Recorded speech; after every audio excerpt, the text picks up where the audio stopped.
तो दोस्तों मानव इतिहास में अब तक कई ऐसी अनोखी विचित्र घटनाएं घटी है जिनसे हम आज तक पूरी तरह से वाकिफ भी है और अनजान भी।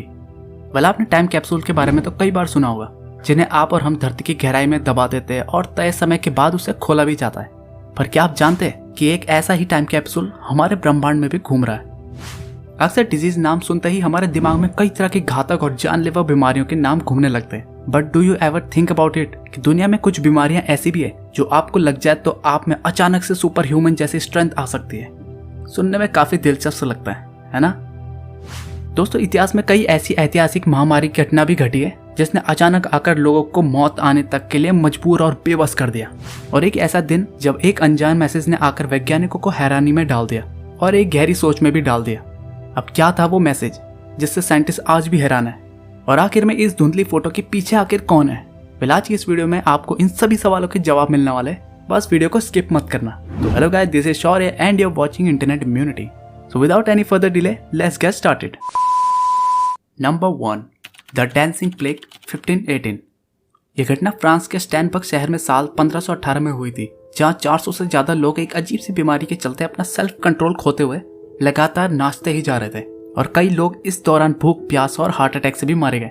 इस प्लेग का पहला मामला जुलाई 1518 में सामने आया, जब एक फ्राउट राफिया नाम की महिला अचानक कहीं से आकर बीच सड़क पर नाचने लगी, जिसे देखकर हर कोई हैरान था क्योंकि आसपास कोई भी म्यूजिक नहीं बज रहा था, और फिर भी वो औरत बस बेतहाशा से नाची जा रही थी। वेल, आजकल ऐसा कुछ होता तो कोई भी उस इंसान पर गौर नहीं करता, बिकॉज आजकल कुछ ऐसे वायरलेस ईयरफोन आ चुके हैं जिसमें बेस क्वालिटी और वोकल्स इतने क्रिस्टल क्लियर सुनाई देते हैं कि आप ना चाहते हुए भी अपने आसपास की टेंशन को भूलकर पूरी तरह से उस म्यूजिक में समा जाते हैं और खुद में ही इंजॉय करने लगते हैं। तो अगर आपको भी एक ऐसा वायरलेस ईयरफोन चाहिए जिसका साउंड क्वालिटी और बेस बूस्ट अच्छा हो और जो आपके बजट में भी आ जाए, तो आपके लिए एक जोरदार वायरलेस ईयरफोन का लिंक मैंने नीचे डिस्क्रिप्शन में दे रखा है। आप उसे वहां से जाके परचेज भी कर सकते हैं, और फिलहाल इस पर अच्छा खासा ऑफर भी चल रहा है। So just go and grab the deal. But फिलहाल वीडियो को कंटिन्यू करते हैं। हाँ, तो बात हो रही थी फ्राउ की। अब फ्राउ पूरे दिन भर लगातार तब तक नाच रही थी जब तक कि वो पूरी तरह से थक कर बेहोश नहीं हो गई, और बाद में जब फ्राउ को होश आया तो वो एक बार फिर से नाचने लगी।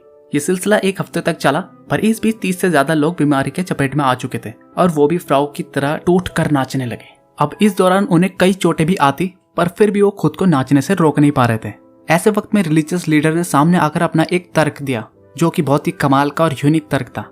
अब तर्क ये था कि इस बीमारी में लोग नाच रहे तो इसका समाधान भी शायद नाचने से ही निकल जाए। तो इसके लिए शहर का एक बड़ा सा हॉल अरेंज करवाया गया और कुछ प्रोफेशनल म्यूजिशियन एंड डांसर को वहां बुलाया गया, और डांसिंग प्लेग से पीड़ित लोगों को बाकी लोगों के साथ नचवाया, और फिर सबके सब इस गाने पे नाचने लगे। कड़की कड़की कड़की लड़की ने कर दी कड़की, कड़की कड़की कड़की ए कड़की कड़की कड़की ए कड़की कड़की कड़की कड़की कड़की लगी थी। नतीजा, 400 से ज्यादा लोग इस महामारी की चपेट में आकर भूख, प्यास, थकान और हार्ट अटैक से मारे जाने लगे। बट लकीली धीरे धीरे लोग इस बीमारी से सरवाइव करने लगे, and after 2 months the outbreak was totally vanished. अब इस डांसिंग प्लेग के होने के पीछे का कारण साइंटिस्ट ये बताते कि ये राय पर होने वाला एर्गोट नाम के फंगल इन्फेक्शन से हुआ होगा, जो शरीर में ऐठन भी पैदा करता है। उस वक्त लोगों ने शायद एर्गोट से इन्फेक्ट राई के आटे से बने ब्रेड खा लिए होंगे, जिससे शायद ये परेशानी शुरू हुई होगी। वेल, जो भी हो, पर इस बीमारी से मरने वाले इंसान की काफी दर्दनाक मौत हुई होगी अगर उसे बांधकर ना रखा गया हो तो। Number 2, the time capsule. NASA ने साल 1977 में अपना केप कार्निवल के स्पेस सेंटर से 20 अगस्त और 5 सितंबर को 2 सैटेलाइट लॉन्च किए थे, जिसका नाम था वॉयेजर 1 एंड वॉयेजर 2, जिनमें दोनों का काम था जुपिटर एंड सैटर्न और अपने सोलर सिस्टम के ज्यादा से ज्यादा क्लोज रहते हुए उनकी पिक्चर अर्थ तक पहुंचानी थी, जिसमें ऑफ कोर्स दोनों पूरी तरह से सक्सेसफुल भी रहे। और उस वक्त साइंटिस्टों को ऐसी ऐसी तस्वीरें मिली जिसको उस वक्त के वैज्ञानिक अपने टेलीस्कोप से भी नहीं देख पा रहे थे, और जिन्हें देखकर वैज्ञानिक हैरान भी थे। बट इस मिशन में साइंटिस्टों ने एलियंस यानी परग्रहियों के लिए भी बड़ी मेहनत मशक्कत करके एक गोल्डन डिस्क बनाई, जिसमें साइंटिस्टों ने परग्रहियों के लिए एक मैसेज भी छोड़ा। अब ये दोनों सैटेलाइट पिछले 45 सालों से स्पेस में सिर्फ घूम ही रहे, इस आस में कि कोई आए और उसे डिकोड करे, बट अनफॉर्चुनेटली अभी तक ऐसा कुछ हुआ नहीं। अब ये गोल्डन डिस्क ये जानने के लिए बनाई गई थी कि अगर इस अनंत ब्रह्मांड में कोई हमसे भी ज्यादा एडवांस सिविलाइजेशन हो और उसे ये गोल्डन डिस्क मिल जाए तो वो इस डिस्क के जरिए पृथ्वी तक पहुंच सके। ये golden disc Voyager 1 and Voyager 2 दोनों में ही डाली गई थी, और आप ये जानकर हैरान होंगे कि इन दोनों ही रिकॉर्ड में 155 भाषाओं में एलियंस के लिए ग्रीटिंग्स भी दी गई है, जिसमें भारत के हिंदी, मराठी, गुजराती, पंजाबी, राजस्थानी, कन्नड़, उड़िया, तेलुगु और उर्दू भाषाएं भी शामिल है। बट यहाँ पर एक और सबसे महत्वपूर्ण भाषा तो रह गई और वो है संस्कृत। अब बिना संस्कृत के तो समझना थोड़ा मुश्किल होगा, आपको क्या लगता है? खैर जो भी हो, पर इसी के साथ इस डिस्क में अर्थ के 35 तरह की आवाजें भी रिकॉर्ड की गई है, जैसे चिंपैंजी की आवाज, ट्रेन की आवाज, वॉल्केनिक इरप्शन की आवाज, हार्ट बीट्स की आवाज और एक भारतीय संगीत भी इस गोल्डन डिस्क में मौजूद है।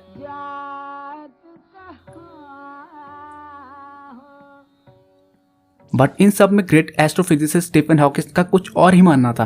अब डिस्कवरी नेटवर्क टीवी सीरीज में स्टीफन हॉकिंस ने इस गोल्डन डिस्क को ह्यूमैनिटी पर एक खतरा भी कहा था।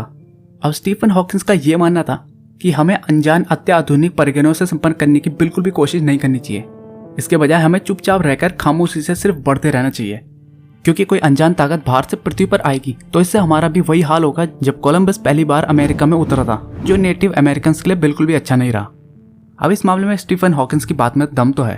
एग्जाम्पल के लिए हम इंसान को ही देख लो। हम इंसान एक खोजी प्रवृत्ति के जीव है जिसे खोजबीन करना पसंद होता है, और इसी प्रवृत्ति की वजह से इंसान विकसित और ताकतवर भी हुआ। और इतिहास गवाह है कि जब जब इंसान के पास ताकत आई तब तब इंसान ने सिर्फ तबाही ही मचाई। तो फिर सोचिए, हमसे ताकतवर प्रजाति हम इंसानों के साथ क्या कर सकते हैं? Just imagine. अब इस टॉपिक पर किसी और दिन डिटेल में बात करेंगे, बट फिलहाल अपने तीसरे पॉइंट पे आते हैं। Number 3, the super disease. अब जरा सोचिए कि आपके पास भी अचानक से हल्क जैसी ताकत आ जाए, मतलब कि आपकी स्ट्रेंथ सडनली सुपर स्ट्रेंथ हो जाए, तो आपको कैसा लगेगा? वेल एक्चुअली में ये एक ऐसी बीमारी है जिसकी वजह से human body suddenly muscle mass gain करने लगता है, जिससे बिना जिम जाए भी आपकी बॉडी पावरफुल एंड बल्की दिखाई देने लगती है, जिसका नाम है मसल हाइपरट्रॉफिक सिंड्रोम। अब ये काफी रेयर कंडीशन है जिसमें इंसान के शरीर में फैट कम होने लगता है और मसल मास गेन होने लगता है। अब ऐसा शरीर में मायोस्टैटिन प्रोटीन के म्यूटेशन की वजह से होता है। दोस्तों, मायोस्टैटिन प्रोटीन का काम हमारे शरीर में मसल के ओवर ग्रोथ को होने से रोकने का काम करता है, बट इस म्यूटेशन की वजह से हमारा शरीर मसल को ओवर ग्रोथ होने से नहीं रोक पाता, जिस वजह से शरीर मसल मास गेन करने लगता है। और फिर ऑब्वियस सी बात है कि अगर आपके शरीर में मसल मास ज्यादा होगा तो आपकी स्ट्रेंथ भी ज्यादा होगी, तो हुई ना सुपर स्ट्रेंथ। अब इस कंडीशन की खास बात यह है कि इससे आपके शरीर को फिजिकली एंड मेंटली कोई भी नुकसान नहीं होता, और थोड़े से ही वर्कआउट से आप अच्छी खासी फिजिक भी पा सकते हैं, और वो भी बिना किसी टेस्टोस्टेरोन एंड एनाबॉलिक स्टेरॉइड को यूज किए बगैर। तो है ना कमाल की कंडीशन। अभी आपके दिमाग में भी ये सवाल जरूर आ रहा होगा कि ये बीमारी मुझे कैसे मिल सकती है?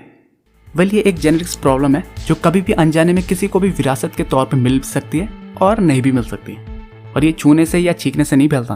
और हाँ, बीमारी से याद आया कि कोरोना का टेंशन एक बार फिर से बढ़ रहा है, तो अपनी सेफ्टी एंड हेल्थ का ख्याल रखना ना भूलें, और मास्क का इस्तेमाल भी जरूर करें, और हो सके तो अपने जेब में भी रख के रखें। और अगर आपके पास मास्क नहीं है और आपको मास्क चाहिए तो आपके लिए लिंक मैंने डिस्क्रिप्शन में रख रखा है, तो आप उसे ऑनलाइन भी परचेज कर सकते हैं, जो बुरी बात नहीं है। तो अब चलते हैं अपने अगले पॉइंट पर। Number 4, the unknown radio message from space. दोस्तों, आज से 45 साल पहले 15 अगस्त 1977 की रात में अंतरिक्ष से आया एक 72 सेकंड का अनजान सिग्नल, जिसे द ओहायो स्टेट यूनिवर्सिटी में लगे बिग एयर रेडियो टेलीस्कोप ने कैप्चर किया था। दोस्तों, पहले तो ये एक साधारण सा रेडियो सिग्नल लग रहा था, पर जब इसे जेरी आर एमैन ने डिकोड किया तो इसे देखकर सभी के सभी दंग रह गए, क्योंकि इसके डिकोडेशन के बाद इसमें जो मैसेज मिला वो था। अब अगर स्पेस से आने वाले सिग्नल में कोई मैसेज दिखता है तो इसे देखकर साइंटिस्ट ही क्या, आम आदमी भी सोच में पड़ जाएगा, और पहला जवाब यही होगा कि पक्का एलियंस हमसे संपर्क करने की कोशिश कर रहे हैं। बट हर बार ऐसा नहीं होता।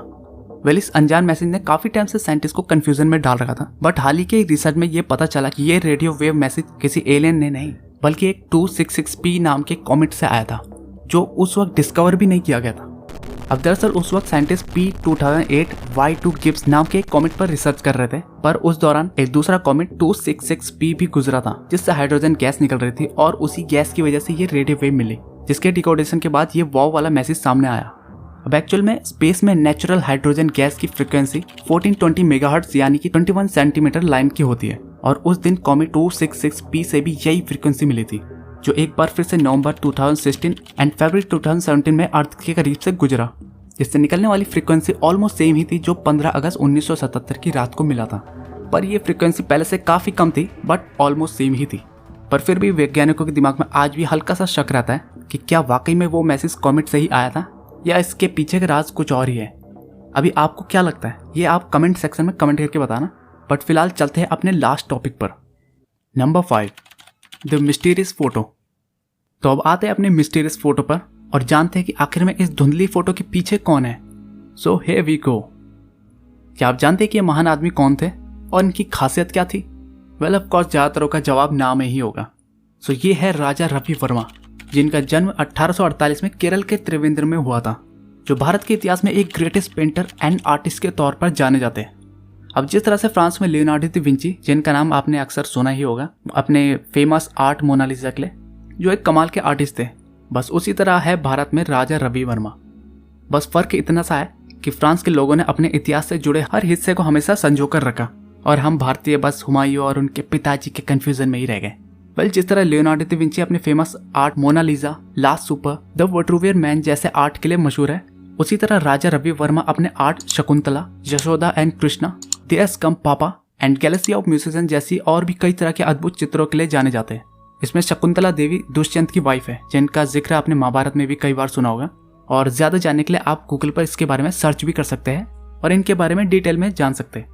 फ्रेंड्स, ये आपका और हमारा फर्ज भी है कि हम अपने भारतीय संस्कृति और उनसे जुड़े महान राजा रवि वर्मा जैसे और भी लोगों के बारे में ज्यादा से ज्यादा जाने और उनके बारे में जागरूकता फैलाए, चाहे वो हमारे दोस्त हो, हमारे बच्चे हो या आसपास के पड़ोसी के बच्चे ही क्यों ना हो। इस बात की तो मैं गारंटी ले सकता हूँ कि राजा रवि वर्मा जी का जिक्र स्कूल के एनसीईआरटी या सीबीएसई की बुक्स में कहीं पे नहीं किया गया होगा, जो कि बहुत ही अफसोस और शर्म की बात है। बट कोई नहीं, आज मैंने आपको राजा रवि वर्मा जी के बारे में बता ही दिया है। बट अभी आप ये बताओ कि आपको वीडियो कैसे लगी। अगर आपको वीडियो थोड़ी सी भी अच्छी लगी हो तो इस वीडियो को एक बार शेयर जरूर करें, और इसी तरह से अपनी इंटरनेट इम्यूनिटी बढ़ाने के लिए सबसे पहले इस वीडियो को एक लाइक, चैनल को करें सब्सक्राइब, और हाँ, बेल आइकन तो दबाना बिल्कुल भी मत भूलना, जो आप हर बार भूल जाते हो। बेल छोड़ा, आप सब्सक्राइब भी नहीं करते हाथ दे। तो दोस्तों, आप मिलते हैं अपनी अगली वीडियो में, तब तक के लिए दीजिए मुझे इजाजत। नमस्कार।